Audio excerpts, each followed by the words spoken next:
4th of July with lots of red, white, and blue floral. So one of my favorite things to do right now around the summer season is to make displays and arrangements that aren't necessarily the same color and maybe aren't even the same arrangement. I like to do something that's individual blocks of colors. So let's say you have one long table. You could do 3 different vases with a different color of floral in each. Or let's say you have multiple different tables in your room, do a different color flower on each.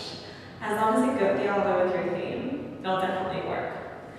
So the first flowers that we have are this fire red alstroemeria. And this is a great flower because not only does it last up to 2 weeks, it also has this beautiful full head with lots of little florets. You can take off one little floret if you want to for maybe a little boutonniere or a bud vase, or you can leave them together for this nice full look.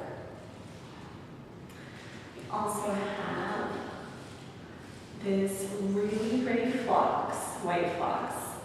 It's just kind of a garden-y summertime floral. Grows in a lot of, English gardens and things like that. So it's a very pretty flower. We have aspidistra, as always. This nice green pit, which is one of my favorite greens to work with. Because if you see at the tips of it, it has lots of little laterals that point out like this. And it creates almost like a little net for you to feed in other flowers too.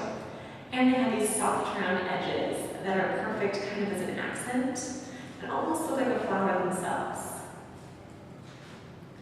We also have this beautiful blue thistle, which is going to dry really well, so it's also long lasting. And then finally white waxflower. It has a nice fresh scent and it'll be perfect with all of our other floral. So let's start our red, white, and blue pieces. So first off, let's take a little aspidistra. And since I'm just using 3 similar size cylinders, I guess these are 3x3s. You can use 4x4s, 2x2s, whatever you want to make as many as you can. And I'm just going to rip this into 2 because mine are a little bit smaller. And wrap my vases. I think I'm only going to do 2 of them. That way I can do every other one that has a leaf wrap. Kind of makes them a little more different.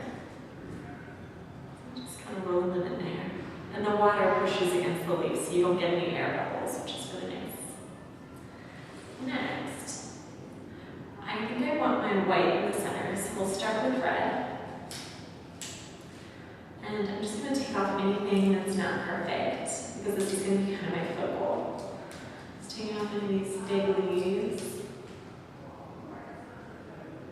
Just cut this. And these are really going to last a long time, so this might be the one that you keep around after the 4th of July party. And don't be afraid to leave the leaves. I think their leaves are so pretty. For instance, the one I have right here has a nice red stripe just on the leaf. So beautiful.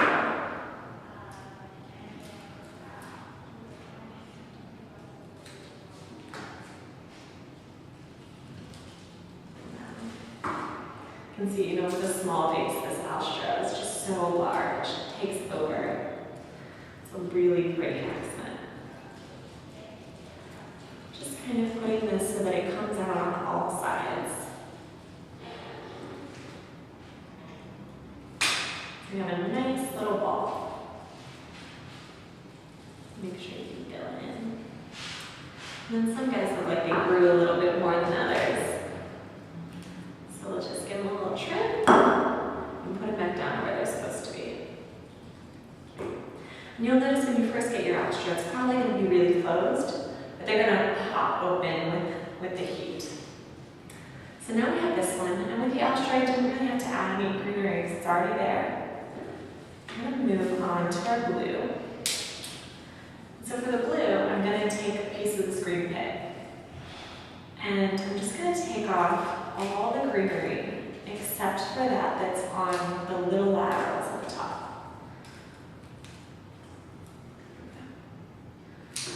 So you'll see I've got this little kind of floret of 6 different pieces. And I'm going to put this right down inside my vase. Perfect. And now anything that I put inside is going to stay. Now I'm going to take some of my thistle. And since I'm using really small vases, I'm just going to break these apart and bring them all to the same height. Taking off any of these little leaves. Because I want these to be kind of like the fireworks for 4th of July. Perfect. And this is a great flower because it does have so many little side shoots and fun things. Here we go. There. And I'm just going to cut them all down to a good small size. And then one by one, I'm going to fit them in so that they're just kind of all around little shoots of spikes. This is going to be our perfect little blue accent for our holiday decor. Just make sure everything gets as far down as you can so they all get water.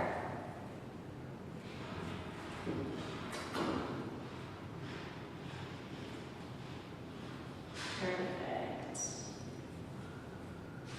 So cute.